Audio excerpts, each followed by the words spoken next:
Nordeste Radio. La voz del nordeste de Segovia.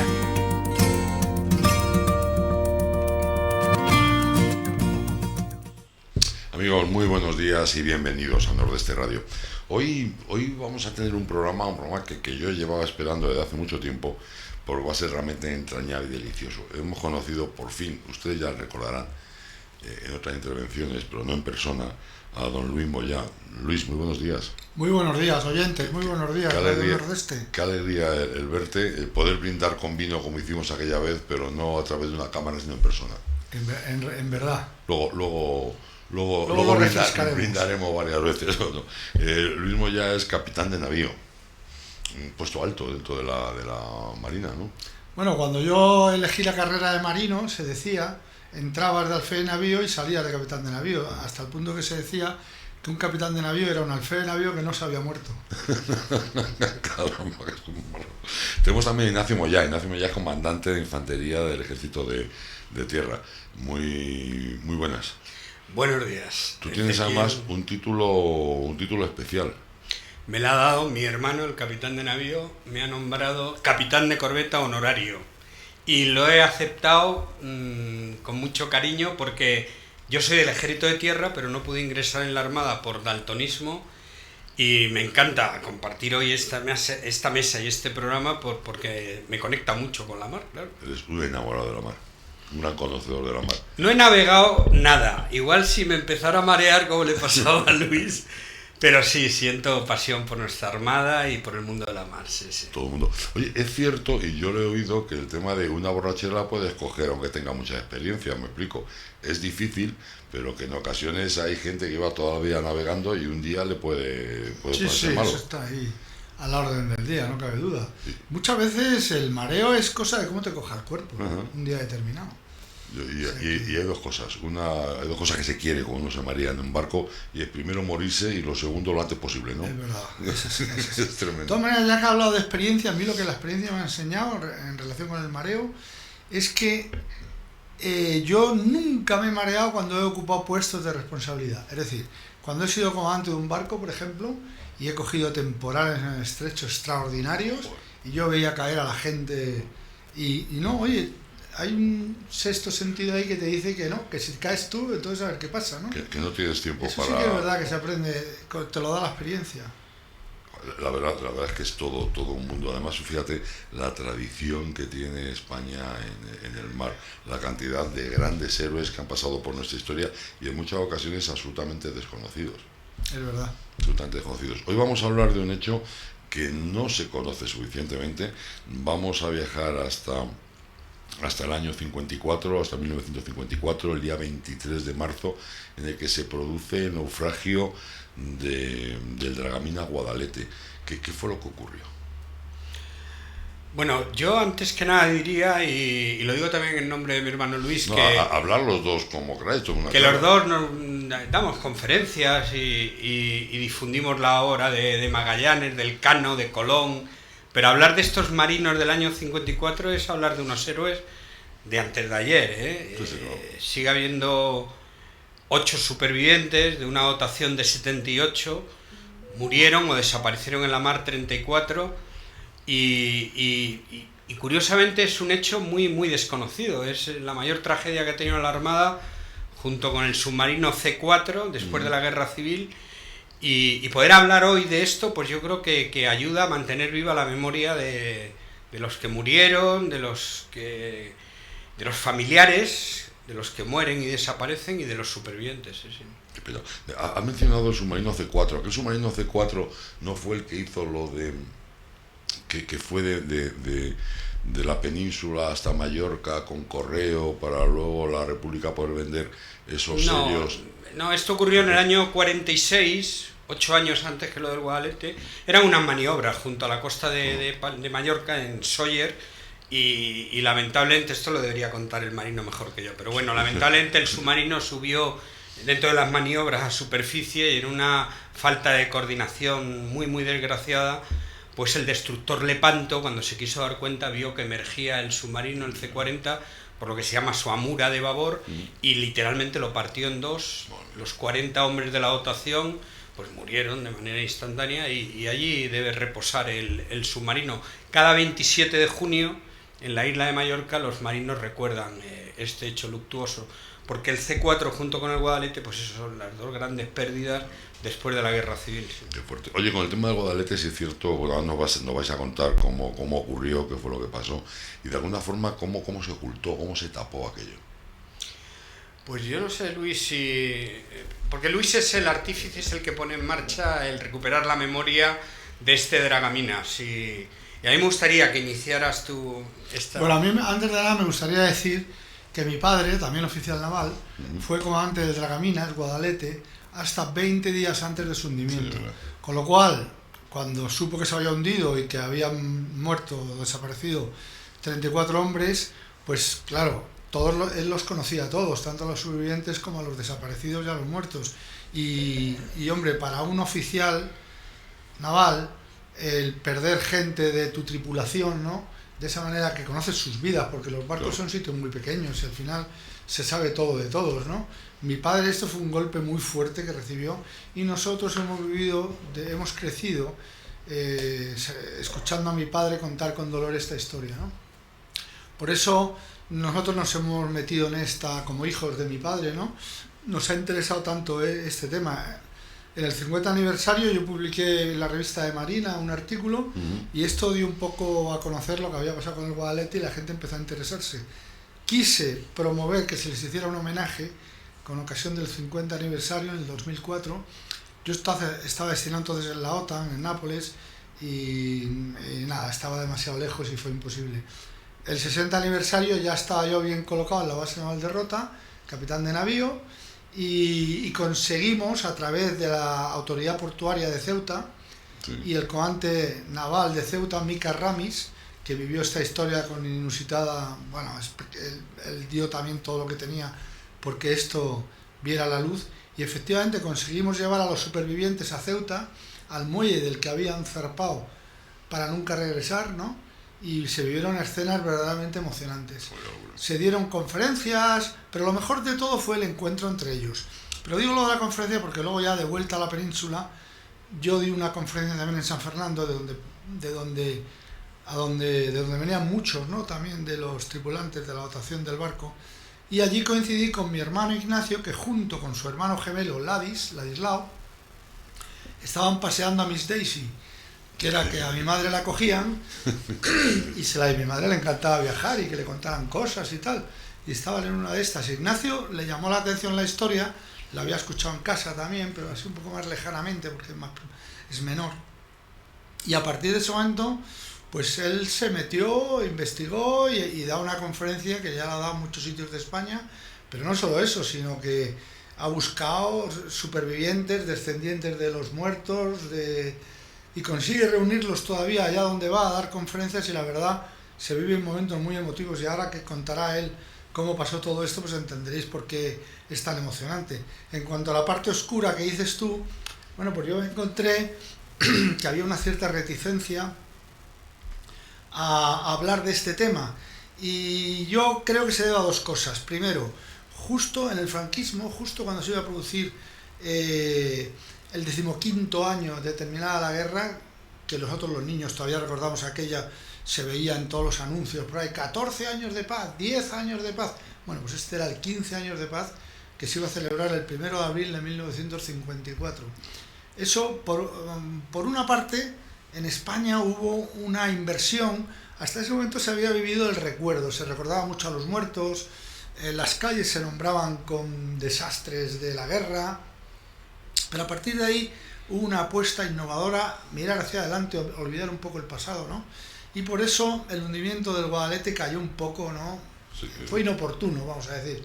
Pero es que además el Semiramis acababa de salir de Odessa con todos los repatriados que habían estado prisioneros de la División Azul, me refiero a los repatriados que habían estado prisioneros en Rusia, y a bordo viajaba el jefe de Cruz Roja Española, no recuerdo quién era un marqués de algo, no me acuerdo, y por primera vez se hizo que se hablaba diariamente Radio Nacional de España, Radio Exterior, establecían conexión diaria con el Semiramis, y allí aparecían dos o tres expresos, ¿no? que que hablaban, se comunicaban con lo que había pasado con ellos, y en muchos casos era el momento en que la familia sabía que su hijo, que su sobrino, que su nieto, que su lo que fuera, estaba vivo, porque los rusos nunca dieron listas. Ningún tipo de información. Con lo cual España estaba copada por este programa.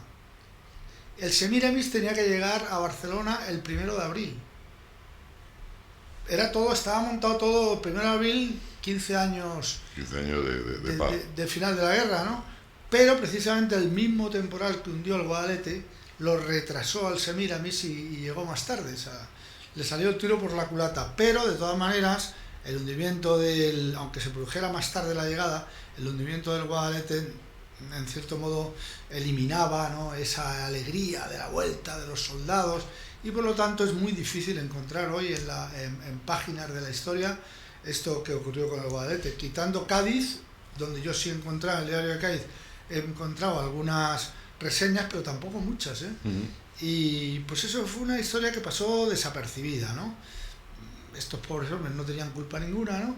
Pero sin embargo, yo creo que no se les dio toda la cancha que se les debió dar, el último hundimiento de un barco español, ¿no?, de la Armada, fíjate, en aquellas condiciones. Y por eso Ignacio y yo, recogiendo un poco el testigo de lo que hemos escuchado a mi padre y que nos parece justo, ¿no?, pues vamos contando esta historia. Además, iremos poniendo fotos y parte de la presentación tuya, de tu charla que tenemos aquí, que Héctor nos lo irá poniendo. Además, el barco tampoco era un barco maravilloso, era un barco que era un dragaminas, pero tenía serias dificultades o fallos. Bueno, esa es una de las causas por las que termina hundiéndose, ¿no? Es un suma y sigue, desgraciadamente, demasiadas cosas, empezando quizás por ese orden. Es un barco que se construye inmediatamente terminada la guerra civil. La Armada, una de las conclusiones que sacó después de la guerra es que había que dotar a la Armada de barcos que hicieran la labor de dragar, de sacar de la mar los muchos artefactos explosivos, las minas que habían, que se sumaban a los de la propia guerra civil, las de la Segunda Guerra Mundial. O sea, era una cuestión de responsabilidad, pero España vivía en un aislamiento total y el único cordón umbilical que teníamos era Alemania. Pero bueno, Alemania, por razones obvias, era una potencia armamentística. Ellos habían construido 236 dragaminas que les dieron muy buenos resultados, y esa fue la patente a la que se tuvo que agarrar la Armada, España, para poder dotarnos de... Yo digo que hasta ahí esa es la noticia buena y acertada. Es decir, el que la Armada rápidamente se dote de ese tipo de barco que hasta ese momento nunca lo había tenido. Y se elige el único que hay. Pero a partir de ahí ya todo es una fatalidad. La propia patente de este barco que funciona muy bien en las aguas del Báltico, en las tranquilas aguas del Báltico, pues ya empieza a ser un problema en España cuando empiezan a navegar. Porque lo mismo da el Cantábrico que el Atlántico, o como bien saben los marinos, yo que soy profano he aprendido que el Mediterráneo, el Levante, como sople fuerte, son unos temporales de miedo. El Mediterráneo te queda complicada la vida, te la complica, ¿eh? Sí. Entonces, un barco, a mí me gusta decir y sacar pecho, porque tenemos que hacerlo, que España ha sido históricamente una extraordinaria factoría de barcos y de mejores marinos. Ya lo creo. Pero no precisamente después de la Guerra Civil. Entonces, desgraciadamente, estos 7 primeros barcos de la clase Bidasoa, a todos les van a dar nombres de ríos, se van a construir 5 en Cartagena y 2 en Ferrol. La Armada estuvo pensando si dárselo a la ingeniería civil, pero sopesando, decidió que lo hiciera la Bazán. La Bazán, que históricamente ha hecho barcos buenísimos, pero aquellos inmediatamente después de la guerra se construyeron muy mal. Son barcos que sobre la marcha hay que meterle mucho más hierro del que tenía que llevar.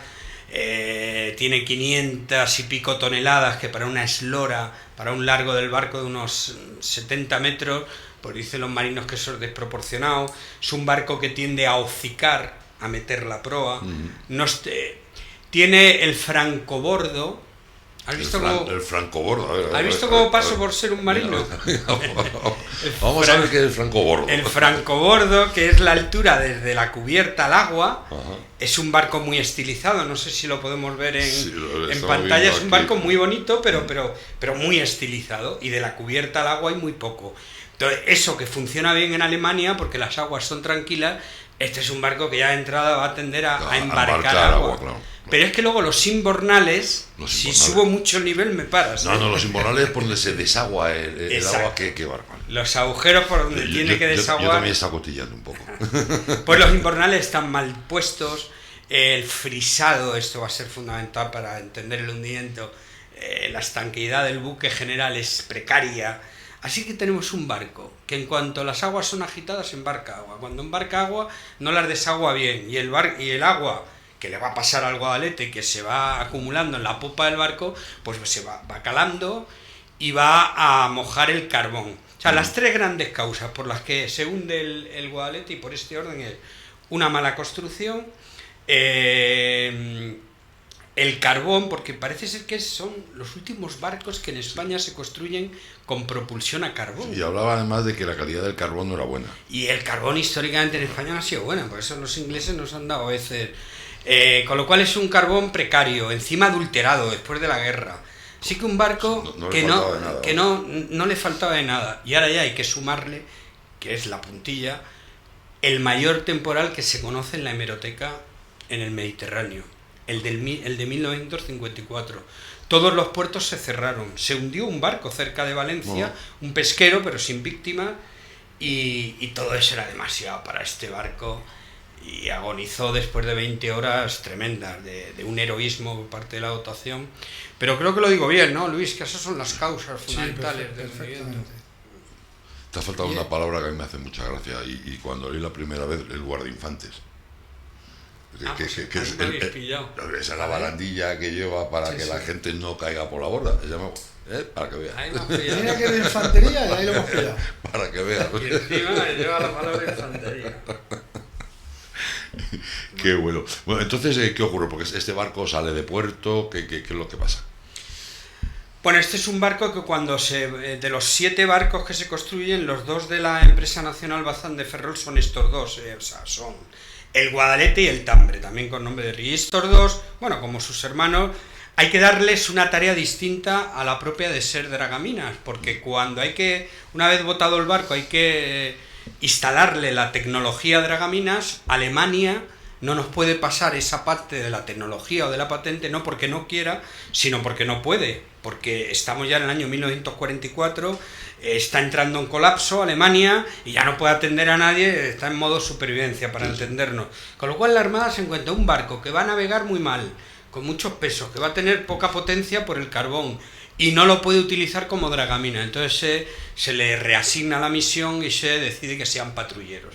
Que bueno, como patrulleros van a hacer, y con unas limitaciones, porque yo, y corrígeme Luis si me equivoco, pero yo lo que digo es que cualquier comandante que mandara uno de estos barcos, lo que va a tener es muy poco margen de error. O sea, el comandante siempre va a estar trabajando al límite de potencia, y claro, eso con el temporal que va a venir es lo que lo va a hundir. Y entonces el Guadalete pasa a Cádiz, y de Cádiz ya lo reasignan a Ceuta, y tiene labores de patrullaje. O sea, la misión de rutina que suele tener es salir de Ceuta, llegar hasta las Islas Chafarinas, recorriendo todo el litoral africano, viendo los peñones de soberanía, vigilando, y viendo también los caladeros, donde los franceses con mucha frecuencia se metían y tal. O sea, es una labor de patrullaje, a su vez muy importante, porque la independencia de Marruecos se va a producir unos años después. Entonces la presencia de esos barcos ya no es una presencia es una presencia a la que se suma, pues, de que España está en esas aguas y que está ejerciendo la autoridad nacional que le corresponde. Y esa va a ser en una de las ocasiones, el 25 de marzo, cuando zarpa, pues se van a encontrar un temporal que va a romper súbitamente y va a engullir al Guadalete, sí. Madre mía, empieza a embarcar agua, empieza a escorar, incluso están continuamente pidiendo auxilio. Incluso hay un barco que se hace un poco el loco cuando naufraga. Sí, en 20 horas pasan muchísimas cosas. Es decir, el comandante sale del puerto de Ceuta, entonces la manera de ver por dónde va el temporal no es como ahora, que ahora mismo los marinos, por lo civil y por lo militar, pero entonces era el barómetro. Si el barómetro tendía a bajar, es que el temporal tendía a subir, No, al revés. Al revés. Al revés. perdón. Bueno. Proporcional. Subida de barómetro, peor tiempo. No, al revés, tienes razón. Bajada de barómetro, Subida es de una Martín. borrasca Sí, y es mala mar. 1-1. Sí, señor. Y contigo también. No, sí, yo no pinto nada. Ahí compensa, bueno. Pero sí, Es efectivamente. vengativo, Sí, sí, Es vengativo. está con la Oh. guadaña. No, soy de infantería, de operaciones especiales. O sea, yo tengo mi carácter, Bueno. Pero sí, el comandante salió de puerto con 78 hombres a bordo. El temporal empezaba a asomar, pero en cuanto empezó a recorrer el litoral, pues empezó a preocuparle mucho. ¿Y qué pasó ya en esas primeras horas de navegación? Es que, claro, los datos son 78 hombres que se van a echar a dormir las primeras horas. Ha salido a las 10 de la noche del día 24 y ya pasadas las 12 ya me imagino que ya no dormía nadie. Ya hay que imaginarse, pero es fácil de imaginar, que como va recorriendo el litoral africano, pues el levante que está empezando a golpear el costado de babor, la parte izquierda del barco. Y ese golpear a un barco con la intensidad de ese temporal no le hubiera supuesto nada a ningún barco, excepto a este tipo de barco, que tiene estos problemas que hablábamos. Está embarcando agua, no pueden sacar, y esto es muy importante, los barcos que se movían con propulsión a caldera tienen que limpiar lo que se llaman los ceniceros, de escoria todo lo que va quedando, y eso no hay sitio material en el barco. Luego hay que abrir una escotilla, una lumbrera para echar fuera, yo digo, el socarrat de la paella. Entonces hay que sacarlo sí o sí. Cada vez que se abría la escotilla entraba mucha agua. Entonces hay un momento en que el barco, el carbón que está quemando es un carbón ya muy mojado, y el capitán de máquina, el responsable Serafín, el capitán de máquina, sí, lo digo bien, sí, se va dando cuenta que no le puede dar potencia al barco, y el comandante en el puente, ¿qué pasa? Y entonces le pide que cambie el rumbo, y va a poner rumbo hacia levante para proteger mejor los costados. Es decir, que lo que va haciendo el barco es ir capeando, y cuando ya el comandante toma la decisión por responsabilidad de que hay que volver, pues ya va a ser tarde porque el temporal va a golpear muy fuerte al barco. Sí. Tenemos ahí imágenes de cómo cambia el rumbo. Está saliendo, está A poniendo. mí hay una cosa que me gustaría añadir, que es muy importante para el relato, y es que cuando por fin conseguimos hacerles el homenaje a los supervivientes, Con el tiempo que yo pasa. recuerdo que más de uno me dijo, esto con su padre no hubiera pasado. Claro, es un poco extraño, ¿no? Porque desde luego mi padre no era un superhéroe, no los hay, ¿no? En la Armada. Sencillamente, cuando llevas 2 años mandando un barco, conoces sus limitaciones, conoces sus límites, conoces el mar por el que te toca habitualmente navegar, ¿no? Y mi padre lo que sabía es que el barco era muy poca cosa si se le enfrentaba a un temporal suficientemente fuerte. Entonces lo que hacía es que cuando salía de Ceuta, hay una punta, era Punta Almina, ya él veía cómo estaba la cosa, y si no le gustaba, eso es lo que llamamos ojo marinero, ¿no? Sí, claro. Si no le gustaba, se volvía a meter. Y decía, no, los jefes suyos eran conscientes de que los barcos estos estaban muy degradados y no pasaba nada, ¿no? No, y además, fíjate lo que estamos pensando y que tú comentabas ahora hace un momentito, Ignacio, y es el tema de, claro, tú cogías el barómetro para ver si iba a haber mala mar o no sé qué, lo dices tú, el ojo del marinero. Claro, nos cuesta mucho imaginarnos, por ejemplo, a mí, cómo era la navegación en esos años y cómo es la navegación ahora, la ausencia de instrumentales de ningún tipo prácticamente. Nada que ver. Ojo marinero es el Por 90%, instinto. el instinto. Y entonces, ¿qué pasó? Pues que eso se conjugó con que había un comandante nuevo que no conocía, era la primera navegación suya, ¿Así? no conocía el barco, no conocía esos temporales de levante, y yo comprendo también que la primera vez que sales te da un poco de prurito, ¿no? Decir, me voy a dar la vuelta. Mi padre eso lo había advertido varias veces, si tú ves la cosa mal te vuelves. Pero me imagino al hombre allí diciendo, bueno, venga, no me voy a rendir La ahí. primera vez. Hombre, es que volverte tiene algo como de rendición, ¿no? Pero no, es que al final lo que tienes que saber es lo que es la mar, y que lleva 78 almas a bordo. Eso es lo más importante. Mi padre eso ya lo había aprendido porque llevaba 2 años en el barco, pero este hombre, el pobre, todavía no había cogido eso. O sea que a todo lo que ha dicho Ignacio de defectos de construcción del barco y todas las cosas que había en contra con ese temporal, se suma un comandante bisoño que es su primera navegación además. Porque seguro que Ignacio, ahora cuando te siga con el relato, te contará cosas que pasaron allí que dices tú, bueno, En fin, esto explica un poco lo que él te pueda contar. Pues vamos a meternos dentro del barco, estamos con que tenemos problema de carbón, que no podemos quitar la escoria, no podemos quitar todo esto. Imagínense navegar a vapor, navegar con carbón, es que es impresionante. ¿Y qué ocurre? ¿Qué va pasando? Bueno, el barco también además tenía muy bajo calado. Todos los dragaminas hay que construirlos con bajo calado. Eso le debía dar una inestabilidad al barco. O sea, dentro debía ser... empezó a ser un infierno. Yo digo que después de las 12, la 1, igual alguno ha dormido un poco, pero a partir de ahí los 78 hombres se ponen al servicio de tratar de salvar el barco. Y fíjate que estamos hablando de las 12:30, la 1... ya del día 25, y se va a hundir el barco a las 5 de la tarde del día siguiente. ¡Qué angustia! Durante 20 horas esos hombres, y además hay que pensar que no son los marinos que llevan ahora los barcos de nuestra armada, que son todos profesionales y ya con sus edades, eran chavales jóvenes de reemplazo, marineros, y lo dieron todo por ese barco. O sea, se comportaron, yo digo, de manera heroica, y por eso antes he hecho una mención o a Colón o a Blas de Lezo y tal, porque son unos marinos que se comportaron con una entereza. O sea, lo dice el comandante cuando ya ha hundido el barco, tiene que dar, y constantemente está haciendo mención al coraje que le echaron al pundonor. Van a llorar de miedo y van a gritar de miedo, pero justo antes de saltar, pero hasta ese momento están 100%.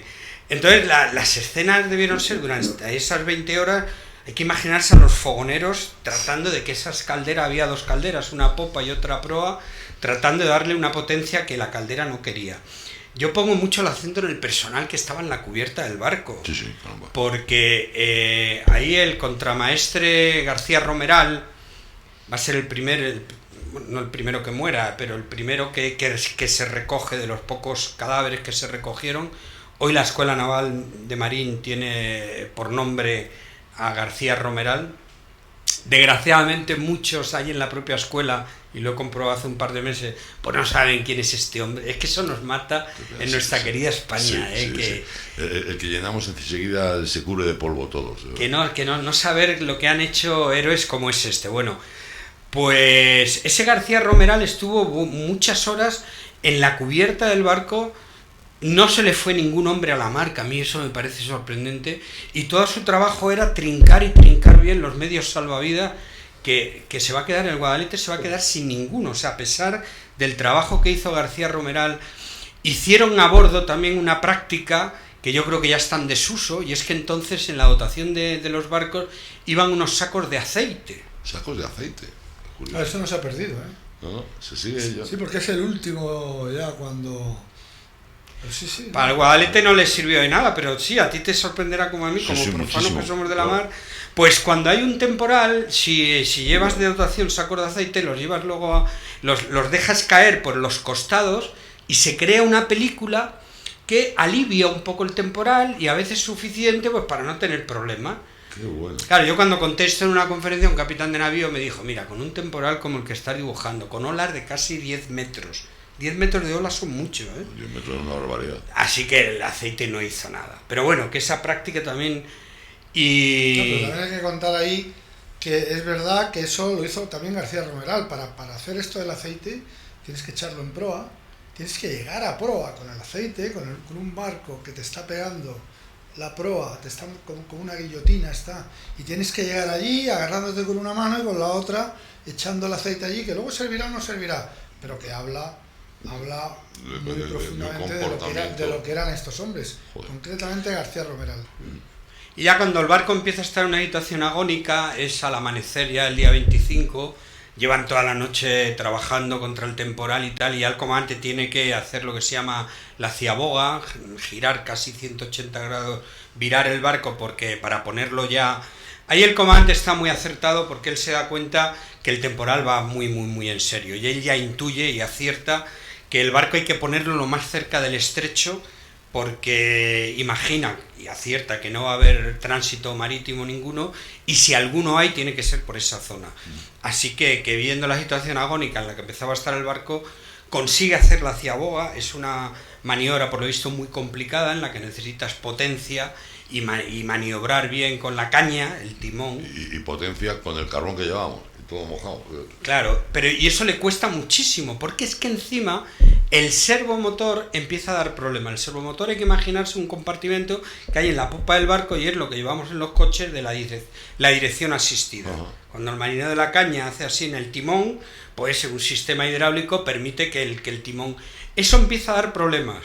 Y aunque hay un sistema por el que tú puedes mandar ahí un marinero para que actúe físicamente, tampoco puede meter a nadie en ese compartimento pequeño, porque como el frisado general del buque es precario, la mala combustión de las calderas ya ha entrado en el... Con lo cual el comandante se da cuenta que no tiene potencia y que el marinero de la caña le está diciendo que de cuando en cuando intermitentemente se queda...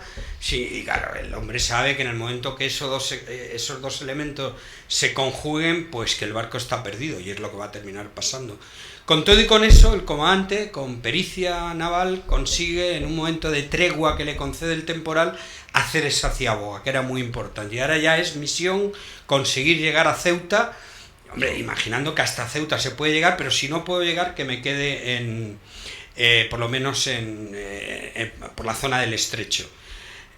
Ahí, antes de llegar al barco ese por el que nos preguntabas antes, el comandante tiene que prescindir de una de las dos calderas, precisamente la parte de popa, por lo que venimos diciendo, ya ha entrado tanta agua que tiene que estanqueizar esa zona, sacar a los fogoneros que hay en la caldera de popa y llevar a todo el mundo a la de proa. O sea, un barco que de base, y en términos de nudos, este era un barco que debería dar, me parece que eran 16 nudos, si se me permite la expresión, recién salido de fábrica, sí. Pero nunca va a dar 16 nudos, es un barco que se va a mover en 11 nudos, pero bueno, con una mar en calma podría hacer su misión perfectamente, y fue lo que hizo en los años de vida del Guadalete. Pero ya con el temporal ya empiezan a bajar las revoluciones, ya no tenemos esos nudos de velocidad, sobre todo las revoluciones, que debería dar unas 120, y ya el capitán de máquinas le está diciendo que con las dos calderas está en 80, en 90, eso se aproxima, y no sé si Luis aquí me tendrá que corregir, a lo que se llama la velocidad de seguridad. Yo de mi cosecha digo que igual que un avión por debajo de una determinada velocidad, el avión no se sustenta, que es la velocidad de sustentación y cae, los barcos por debajo de una determinada velocidad ya no pueden maniobrar y hacen la guiñada, se atraviesan, y eso es lo peor que le puede pasar a un barco. Pero tú tienes que tener propulsión suficiente para estar por encima de la mar. Ajá. Si no la tienes, la mar está por encima tuya. Y te mueve como a ella le da la gana. ¿No?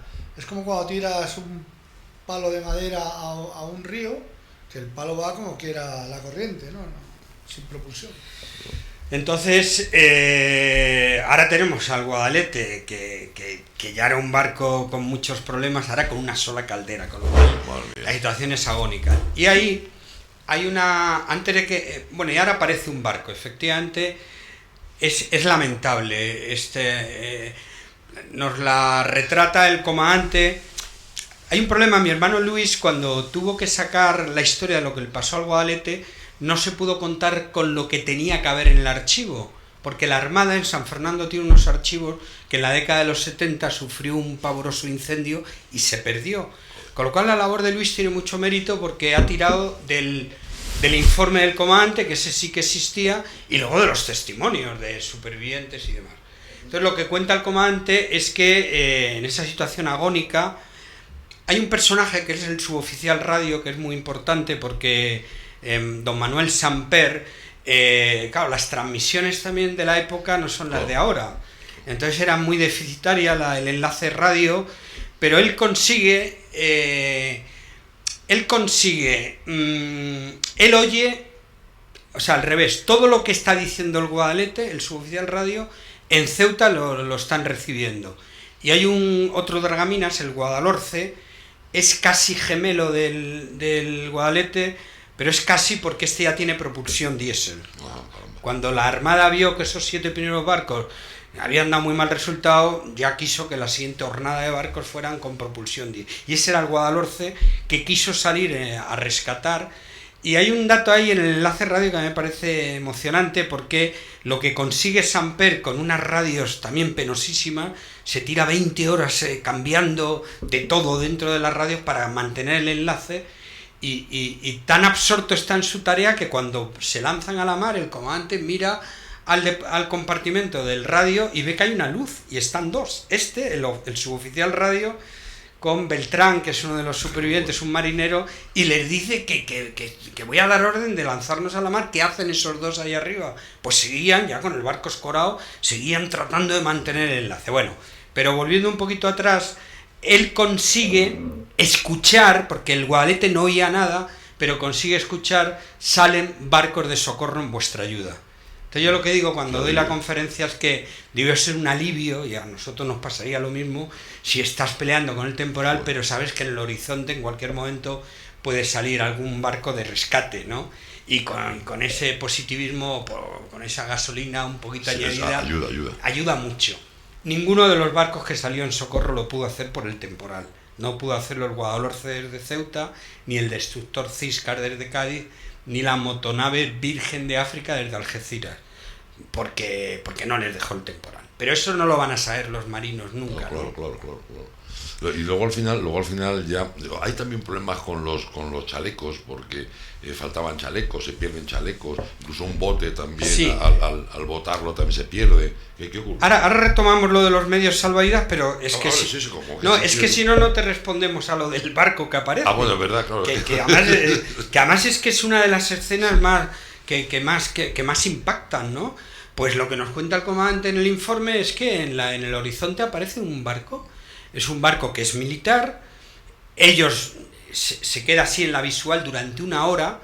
Se dan cuenta que no es español por el numeral que lleva y por el perfil del barco.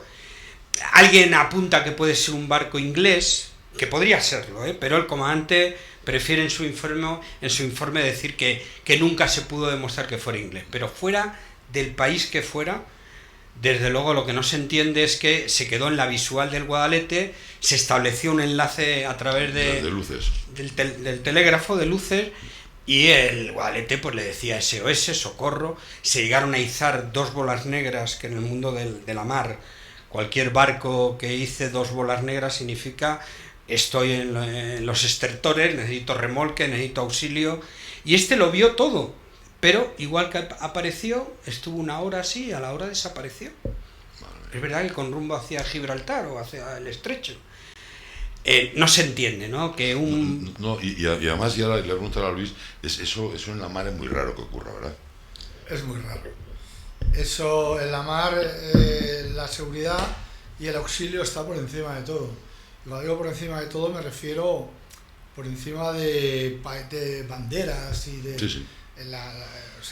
Auxiliar a un barco en el que se están hundiendo, en cierto modo, compañeros tuyos, ¿no?, de la mar. Esa es la primera misión, ¿no? Lo que pasó con este barco es la gran incógnita que nos queda de toda esta historia, que nunca se resolvió y nunca se resolverá. Yo estoy convencido que era un barco de guerra inglés que estuvo allí, se mantuvo allí viendo lo que estaba pasando. Seguramente pidió instrucciones a su base. Aquí hay un barco español que está izando bolas de buques en maniobra y que están con luces, con pantallazos, están diciendo que les auxiliemos. ¿Qué hago? Y ahí ya entra la política, y ahí no sabemos qué pudo pasar, que le dijeron: volveros para casa. Yo eso es lo que creo que pasó. Madre mía. Entonces hay una escena, antes de que lleguemos al hundimiento y retomamos lo de, si te parece, lo de los medios salvavidas. Hay una escena que pone en evidencia cómo se hizo lo imposible, ¿no? El capitán de máquinas le propone un órdago, en términos de Moore, le propone un órdago a su comandante. Dice: mi comandante, si usted deja el barco al pairo, o sea, es decir, si me permite que paremos las calderas y me da media hora, una hora, yo limpio bien la única caldera que nos queda, que es la de proa, yo selecciono el mejor carbón que tenemos en la reserva, canibalizamos toda la madera que haya en el barco y todo eso lo meto en la caldera, le metemos incluso el diésel que llevamos a bordo, porque todo el alumbrado del barco general se hacía por medio de un motor diésel, y a riesgo de incendiar incluso la caldera, yo creo que con todo eso yo enciendo, arranco las calderas y podemos tener un golpe de potencia que a lo mejor nos lleve con suerte. Y el comandante le dijo que sí, y estuvo... Al pairo está bien dicho, ¿no, Luis? Estuvo el barco pues ese tiempo, y ya le dijo el capitán de máquina: estoy preparado.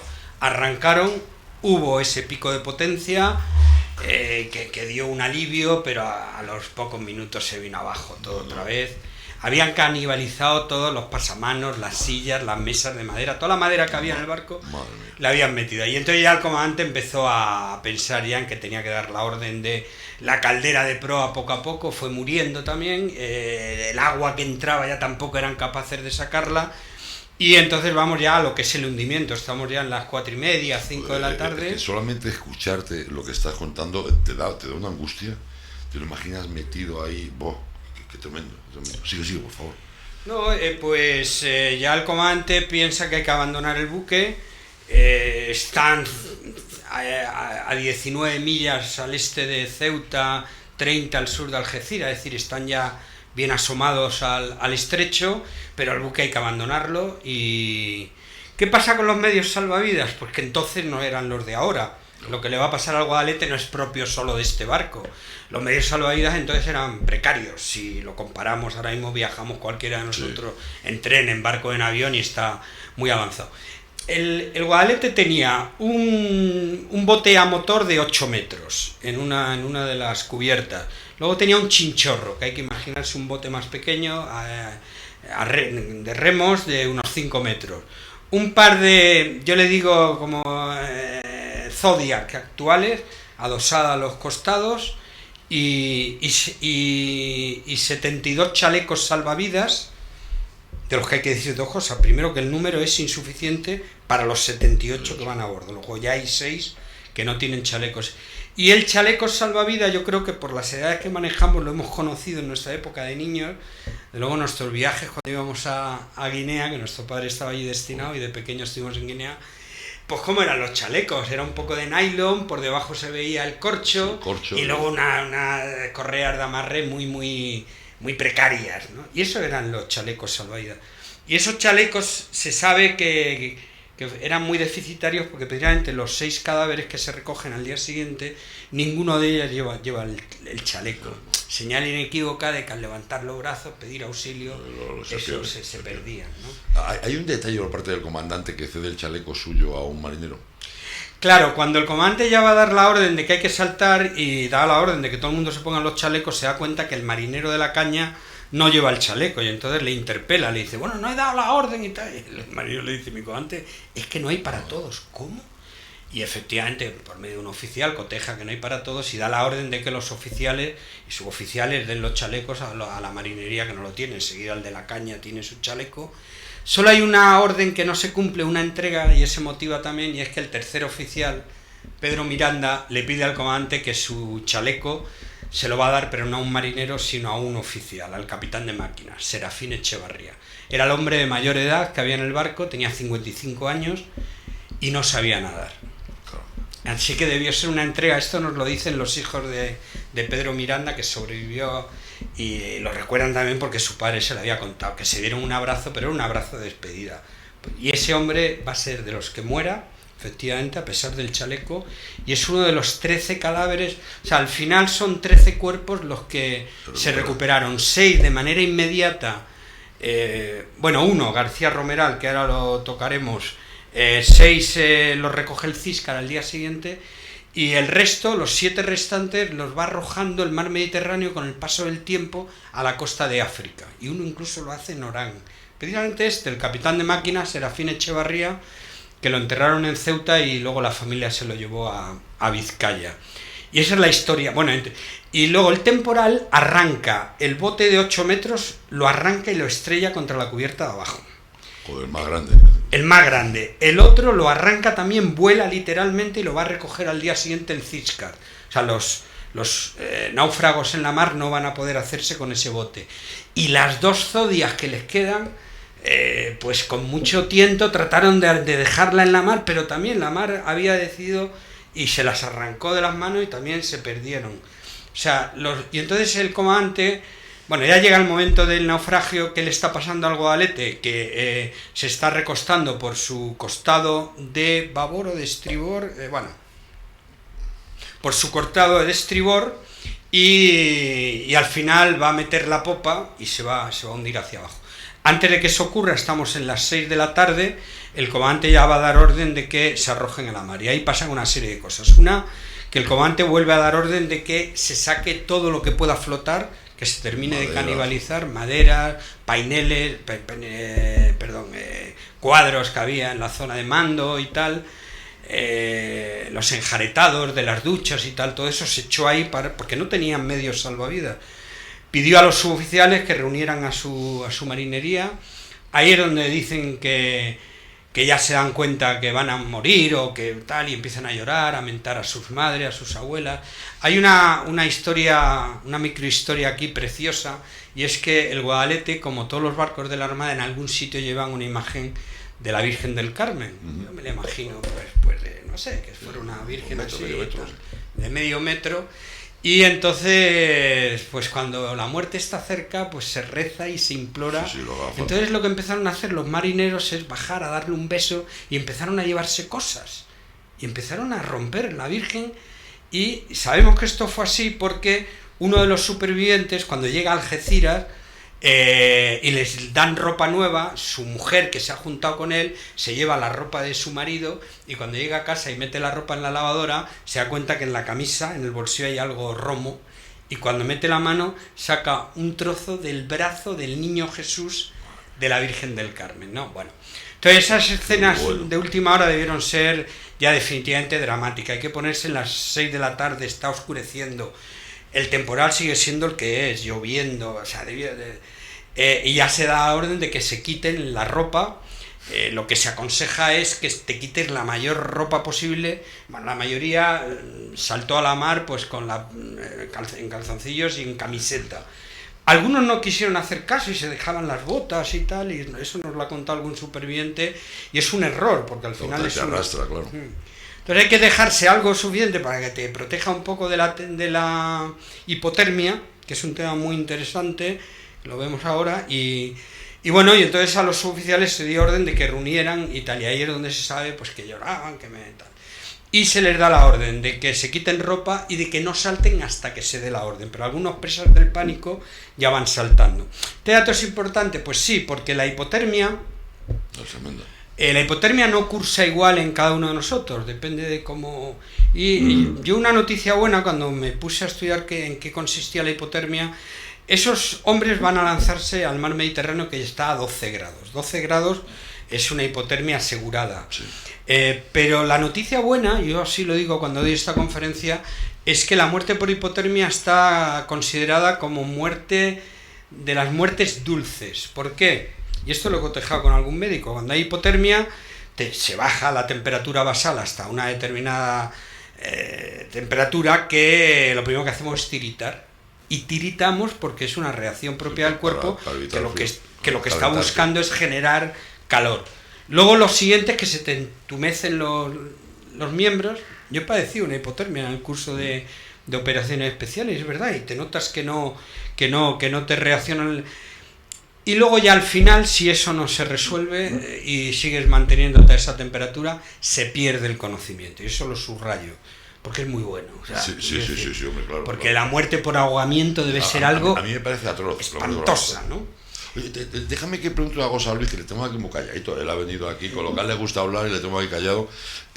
Lo del tema del saber nadar. ¿Sirve para algo cuando estás en la mar el saber nadar? Claro que sirve. Lo primero es porque una persona que no sabe nadar ya ha perdido una persona que no sabe nadar y se ve abocada a la necesidad de tenerse que tirar al mar, ya ha perdido la batalla psicológica. Es decir, el mar ya ha podido con él. Una persona que sabe nadar sabe que por lo menos tiene una oportunidad. No, es que te digo, pues, con unas olas de 8, 9 metros, 10 metros...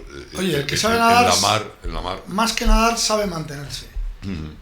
Y esperar, a ver qué pasa, ¿no? Esto lo encontramos en muchísimos episodios de la historia de la mar, ¿no?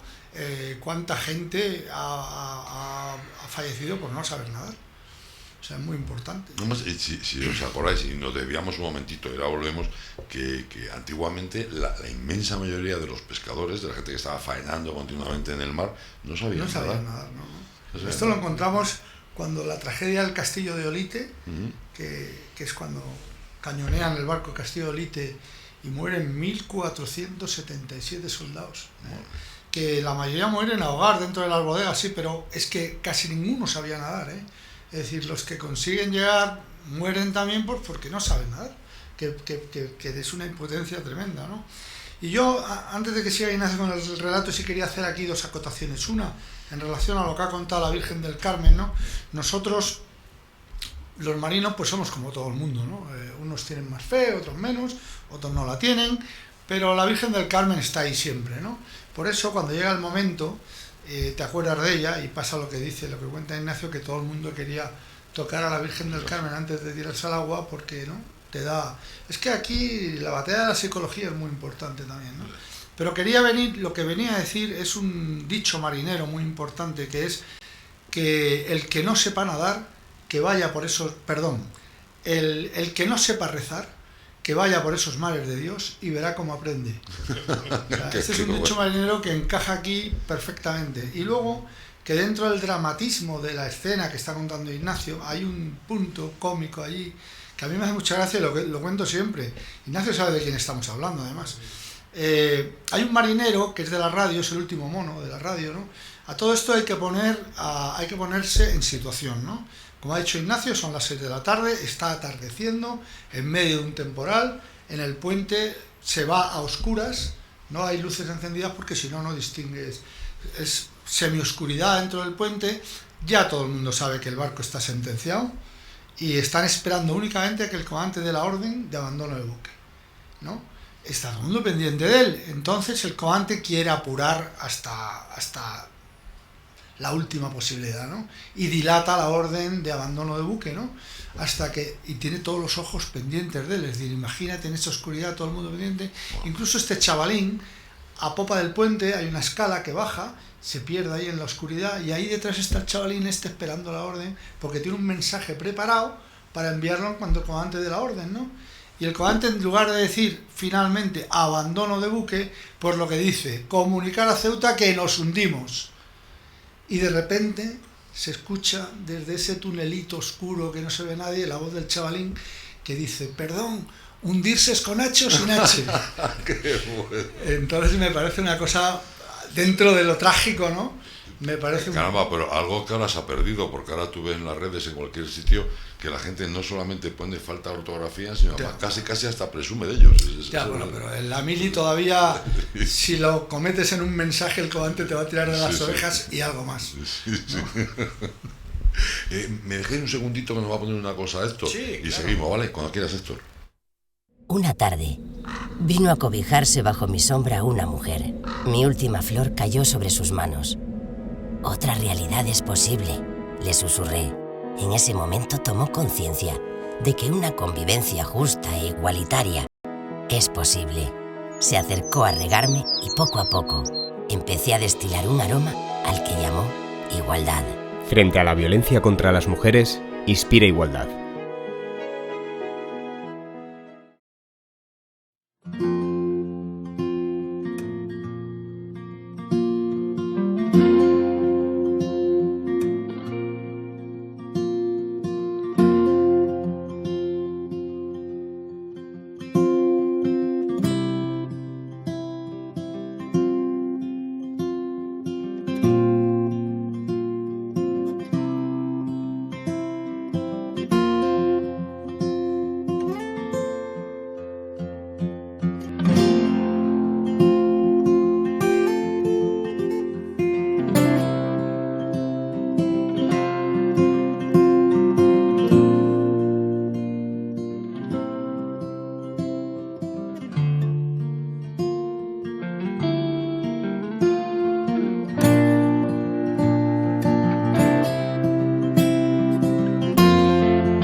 Riaza es patrimonio. Es cultura. Es gastronomía. Es deporte, es naturaleza. Riaza es vida. Ven y disfrútala.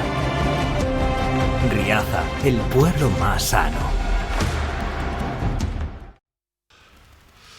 Ignacio, y seguimos porque tenemos a todos los oyentes y yo también, luego porque sigas, a ver cómo acaba todo esto. Bueno, pues se da la orden de lanzarse a la mar, los 78 hombres se lanzan a la mar, es decir, no va a quedar ningún hombre en el Guadalete se hunde 10-15 minutos después de que están todos en el agua, y yo me atrevo a decir que ahí ya pues empiezan a morir de hipotermia algunos, los más débiles, y bueno, la suerte fue que a la hora, y es mucho tiempo, estando también en la mar, a la hora o así, apareció en el horizonte apareció un barco, el que verdaderamente le va a dar el socorro y el rescate a estos hombres del Guadalete. Es un buque italiano, ironía del destino, un barco mercante carbonero que venía de Ceuta, pero venía en lastre. En lastre significa que venía sin carbón en sus bodegas, y esto va a ser malo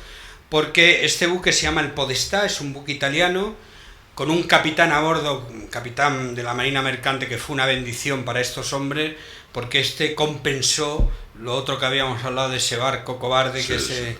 Este, sin embargo, primero ya hace una maniobra desde el punto de vista naval extraordinaria, porque se pone... ¿puede ser al socaire, Luis? Sí, al socaire. Significa que protege a los hombres y con un barco que al estar en lastre, pues, y esto va a ser lo malo de este rescate, que va a terminar siendo dramático, es que al estar en lastre quiere decir que la cubierta está muy alta, es decir, ahora el francobordo, el que hablábamos antes, pues es igual también de unos 10 metros o así. Y el hombre enseguida ve a uno, hay dos grupos de náufragos, a los primeros los localiza a la hora o así de estar en la mar. Estamos viendo ahora cómo estaban los... Eso es. Y entonces tampoco puede el capitán del Podestà lanzar sus medios salvavidas, porque por el mismo motivo que el Guadalete los perdió, él los hubiera perdido, y entonces decide lanzar por la borda lo que se llaman escalas de gato, amarras, y ahí empieza a producirse el rescate, y ahí van a salvar la vida muchos todos los marinos, oficiales, suboficiales y marineros, pero pagando un precio muy alto, porque ese hecho de tener que trepar, bien por una escala de gato, por una amarra, 10 metros, supone, y es fácil de imaginar, que el estado físico de la gente. Claro, exacto, Ezequiel, vienen de estar 12 horas, 20 horas mal alimentados, porque en esas 20 horas sabemos que se dio un poco de chocolate y algún bocadillo, pero están sin comer, están con un estrés y con un cansancio indecible. Ahora métele la hora de estar en la mar con hipotermia. Es que lo que quedan ya son hombres que no tienen fuerza para nada. Perdona, capitán de corbeta, por favor. Creo que aquí tendrías que explicar, porque quizá los oyentes no lo conozcan, qué es una escala de gato. Bueno, pero yo creo que tú eres el ideal para contarla. Yo era por no interrumpirte, vamos. Básicamente, una escala de gato es, imaginaos, es como una red de pesca, solo que con cabos muy gruesos que hacen nudos entre sí y dibujan, pues eso, lo que es una red grande, como de 4 metros hasta la superficie del mar. Entonces por ahí subes, vas agarrándote a los cabos y metiendo los pies en los cuadraditos, ¿no?, que deja la red, o sea que es bastante segura por sí misma. Sí. Pero estamos hablando de unos hombres agotados. Es verdad que en la imagen que hemos proyectado no es la escala de gato, es la escala normal de peldaño. Bueno, lo que tenemos aquí sí es verdad, es una de peldaño, y la de gatos es... lo hemos visto en muchas películas de guerra. Es la típica de los infantes de marina que desembarcan. Exactamente, es como una red grandota con cabo. Pero el dramatismo que lo apuntan casi todos los supervivientes, ninguno se olvida de ese momento, no se olvidan de nada, pero en concreto es fácil de imaginar que si tú te subes por la escala de gato o por una amarra, en un momento dado estás en la vertical, pero el barco en sus vaivenes hace un efecto pendular, y en un momento dado lo que haces es que golpeas dramáticamente contra el costado. Ese golpe, que era fuerte, pues supone que muchos se caen y ya se pierden. Incluso hay testimonios de algunos de los náufragos de los que se rescatan, que comentaba que tenían que morderse las manos para que reaccionaran, porque no notaba las manos del frío, de la hipotermia. Eso en concreto, el segundo de a bordo, el alférez del teniente de alférez de navío Moreno, él se apunta en el informe del comandante que tiene que morir, y era uno de los hombres más fuertes del Guadalete, porque es un hombre que ha muerto hace unos años ya con el empleo de capitán de navío, pero un hombre fortachón, nadaba muy bien y tal, y este es el que dice, y como la mayoría, que se tenía que morder las manos porque no podían. Al final muchos lo que hacen es que se agarran ahí como pueden, y entonces lo que hacen es que los izan. Pero basta decir el dato de que los 3 oficiales tardaron 2 o 3 veces en intentarlo, o sea, en conseguir llegar arriba, porque se caían y tal, y algunos de los que se caían ya se iban incluso contra las hélices. O sea, fue un rescate muy muy dramático. El propio comandante pierde, le da una pájara y ya como que se echa y le pega una voz el segundo que está cerca, y lo espabila y tal, y ahí se termina de agarrar y lo izan. Pero al llegar arriba pierde el conocimiento durante 5 minutos, le ponen una inyección de alcanfor. Mi comandante, que lo he oído muchas veces, lo he buscado, y por lo visto es que es una inyección, no sé en qué consistirá, pero que es ideal para recuperar al que está en una situación de... Y el alcanfor se utilizaba también, sí, para los semiahogados, y también se utilizaba como masajes, como friegas. Masajes de alcanfor, sí. Bueno, el caso es que el comandante recupera la conciencia y enseguida le pregunta al capitán del barco de cuántos hay a bordo. Le dice, pues hay 44 y 34. Están la mitad de ellos, porque le dice al capitán, tengo otro grupo de náufragos, ya están dando las 7:30 de la tarde, cada vez las condiciones son peores, pero con todo y con eso el capitán de la Marina Mercante maniobra y encuentra ese segundo grupo, donde está capitaneado por el contramaestre García Romeral, que los ha puesto alrededor a todos ellos y ha conseguido y el Podestá consigue también, pero claro, estas subidas ya por el costado del Podestá son ya casi imposibles. Entonces el contramaestre se niega a subir, si no intentan todos sus hombres subir, y al final ya él es el último, lo izan o sube él, pierde el conocimiento y muere. Muere de agotamiento. Es que es impresionante. Pero después de imaginarlo, de haber subido a todos uno detrás de otro. O sea, es que, vamos, es una cosa... Ahí se da una situación también muy curiosa, porque ahora ya no hay nada más que hacer. Ya hay 44 supervivientes ya en la cubierta de él. Bueno, a todos los van metiendo, se abrazan a las tuberías, les dan coñac, les dan no sé qué. Nuestro amigo Lolo, el marino, dice que se perdió por ahí, se metió en un camarote, no sabía de quién era y se cogió manta. Y claro, es fácil de imaginar. Que por cierto, perdona, Lolo, no sé si nos estarás escuchando, pero nos estamos acordando de ti a lo largo de todo el relato. Es que ahora hablará Ignacio de quién es Lolo, que es muy importante. Bueno, sí, porque además estamos ya con la recuperación y no hemos contado la hazaña de este marinero. Lolo es un marinero de reemplazo, por lo tanto hay que ponerle sus 20 años. Es un pillo. Yo le conozco, él vive en Cantabria y sabe que le llamo siempre pillo, y es muy cariñoso, pero es que él hace lo siguiente. Este es un hombre que ha nacido en Colindres, en Cantabria. Su familia ha tenido hostelería, luego es un hombre que sabe de bares y tal, pero su padre desde los 10 años lo ha sacado a la mar.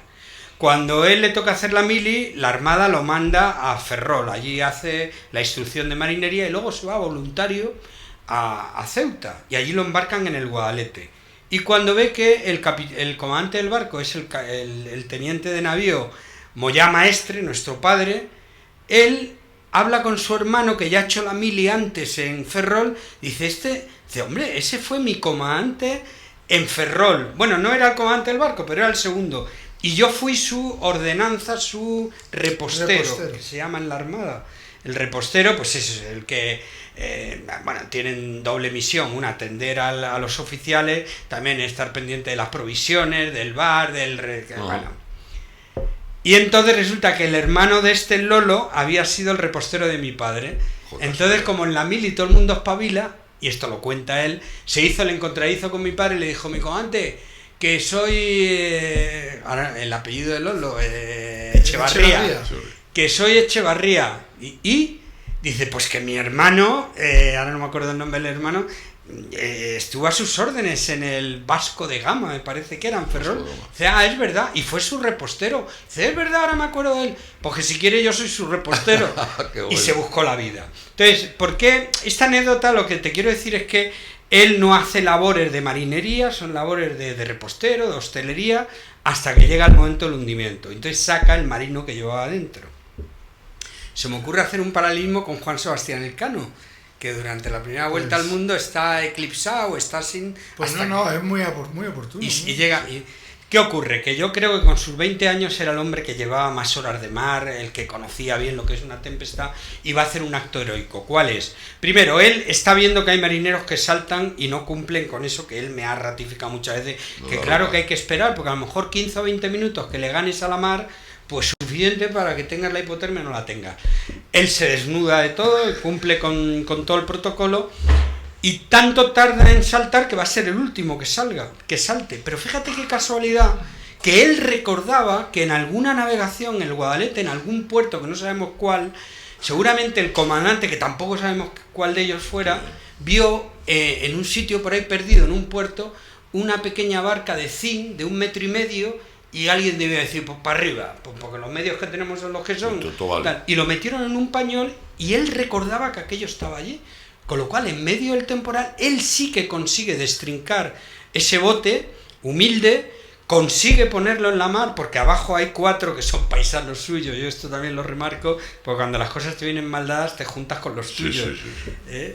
Tú si tuvieras un problema aquí y hay segovianos, seguro que prefieres... Bueno, me estás entendiendo. Y el caso es que ese único bote, se suben los 5 del norte, que son 2 cántabros y 3 vascos o al revés. Y fíjate qué acto de solidaridad, porque eso va a crear un efecto llamada. Ahora hay que imaginarse en la mar, todavía no ha oscurecido del todo, con lo cual empieza a llegar y lo que hacen los 5 te he dicho, 5, se bajan del bote, porque se dan cuenta que si ellos se bajan del bote, le da más flotabilidad y puede ayudar a más. Y se crea lo que yo creo que hemos visto en la imagen, de que alrededor de un bote pues hay una serie de hombres. Y esto es lo que...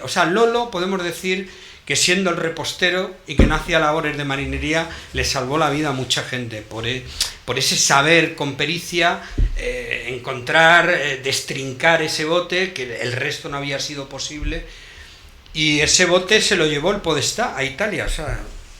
Qué bueno. Ahora si os parece, hacemos... Joder, es que estamos quedando sin tiempo, es que va a una velocidad del tiempo en la radio. El tema del homenaje, el por qué tuvo que pasar tanto tiempo hasta que vosotros conseguisteis hacer un homenaje a esta gente. Bueno, pues si me preguntas a mí,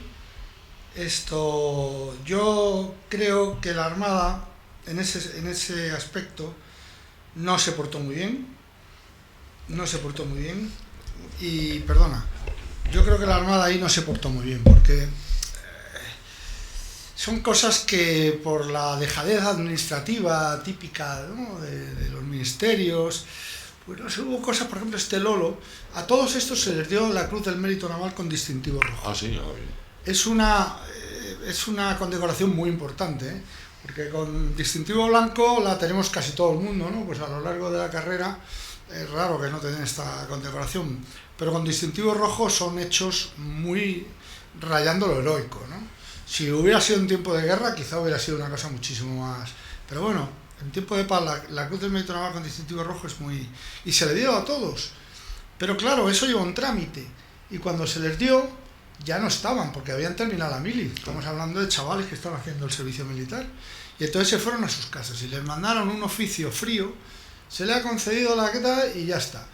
Y cuando nosotros fuimos a ver a Lolo a Colindres, que ahora lo podemos decir, como ya me he jubilado, ya lo puedo contar, ¿no? Y yo estaba indignado porque yo había propuesto que en las comandancias de Marina se les impusiera. Una cosa es que te den una condecoración, que es una fría notificación, y otra que se haga un acto y te pongan la... Pero no se les dio, y entonces yo dije, joder, estamos a tiempo. Los que sobreviven, que vayan a las comandancias navales en una fecha determinada, y allí en un acto, aprovechando cualquiera de los actos que se hacen, pues se les impone. Pero la Armada dijo que no. Y entonces nos liamos la manta a la cabeza mi hermano Ignacio compró la condecoración porque Lolo no sabía ni qué era lo que le habían dado. Cuando yo lo vi en Ceuta en el homenaje... O sea, que no le dieron la medalla como tal, sino simplemente un No, le mandaron, le corresponde a usted, tal. Y cuando fuimos al homenaje en Ceuta, algunos la llevaban, pero otros no, porque no tenían ni idea de que...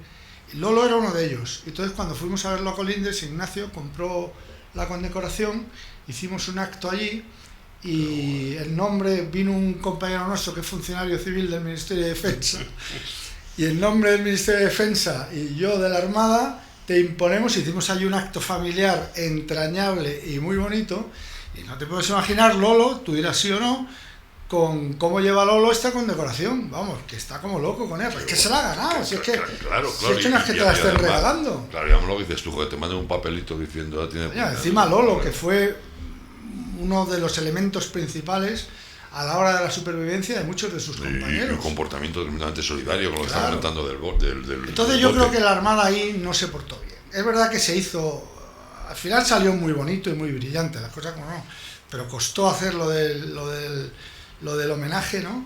Y yo creo que estas cosas hay que hacerlas. Estas cosas no se pueden perder. Por lo menos que el programa de hoy sirva también como pequeño homenaje a estos Claro, héroes y por a supuesto. los que fallecieron en el Algaminas Guadalete. Antes de irnos... Perdona, un segundito. No, que sí, ya sí. que hemos sacado a colación a Lolo, por si nos está escuchando, yo quiero desde aquí mandar un saludo a mi queridísimo amigo José Prieto, que estoy seguro que nos está escuchando, que aunque esté cómodamente sentado en su sillón viéndonos, yo sé que él ha navegado con nosotros, ha vivido esta historia hasta el último gramo de su esencia, incluso me atrevo a decir que lo mismo hasta te has mareado. En fin, desde aquí le mando un cariñoso saludo, que sabe él que le tengo muchísimo Un aprecio. abrazote muy gordo. Verónica Martínez nos dice: buenos días, qué dos grandes divulgadores de la historia tienes hoy en el programa. Soy la envidia de mucha gente, seguro. Luisma, del Impulso Literario, nos cuenta: ¿pudo tener alguna solución? ¿Se pudo realizar alguna cosa para evitar el naufragio? Pero por lo que has contado... Yo creo que no. Lo que dijo antes tu hermano, el no haber salido. Otra me parece No, que... Se conjugaron demasiadas cosas, es una fatalidad, una desgracia. Bueno, pues mandamos también un saludo a Verónica y a Impulso Literario, muchas gracias por la intervención. Me ha dicho un pajarito que Luis Moya está escribiendo una novela a cuatro manos. yo digo lo que me dice. Pues sí, es verdad. Digo, no, pues ya nos enteraremos. Estamos contando una historia, pero con otra persona, vamos cada uno a un capítulo, vamos alternando. Yo estoy muy ilusionado, creo que no lo había hecho nunca, Yo creo que nos va a salir una historia muy, muy maja y vamos a ver qué recorrido tiene. Yo estoy muy esperanzado. Las otras dos manos de las mías no puedo decir nada, pero de las otras dos manos no tengo duda, y estamos hablando de una persona con una capacidad a la hora de escribir fantástica, vamos, o sea que por eso tengo yo tantas esperanzas. Qué bien, pues dentro de poco podremos verlo. Luis Moya, Ignacio Moya, ha sido un auténtico placer y un lujo el tenerlos aquí. Me ha encantado la historia, y yo creo que tenemos que recuperar muchas historias como esta, que tenemos tantas en nuestra historia, en nuestra marina, en nuestro mar. Yo sé que yo voy a intentar que tanto Luis como Ignacio liarles para que de forma regular nos cuenten cosas de la mar que tanto nos encanta a nosotros y le gusta a todo el mundo, y conocer muchas cosas que por desgracia están en el baúl de los olvidos. Yo te quiero agradecer, Ezequiel, de verdad, el que, bueno, que me hayáis dejado unirme a vosotros y contar esta historia, porque me siento muy orgulloso de ser un poco, si me permites la expresión, el apóstol. Fue un relevo que le hice a Luis en el 2014 y estoy paseando la historia y contándola en muchísimos sitios, y me siento muy bien porque creo que es de justicia. Es de justicia. Con nuestro padre también, donde esté, sé que pues se murió con una gran amargura, muy joven, en el año 77, siendo capitán de navío, y con la amargura de lo que le había pasado a su Guadalete. Entonces, volver a explicar lo que le pasó al Guadalete es un poco resarcir también la memoria de nuestro padre. Y puntualmente, como me considero un poco segoviano, pues el haber podido... Sí, porque tú has estado en un pueblo muy cerquita de aquí, vivido viviendo años. Me enamoré y he vivido en Cantalejo 3 años, así que estar en esta radio, de verdad que para mí particularmente tiene un plus de emoción. Pues ahora hablaremos para que esto ocurra con más frecuencia, que será pero muy agradable. De verdad que muchísimas gracias a los dos, y ahora seguimos hablando. Y luego tomamos un vino, que eso no... Héctor, muchísimas gracias. Amigos, hoy no vamos a hacer el programa de Ponte al Día, entenderán que esto ha merecido la pena, y mañana a las 11 de la mañana estaremos aquí como de costumbre, ¿vale? Un abrazo, amigos, hasta mañana. Nordeste Radio. La voz del nordeste de Segovia.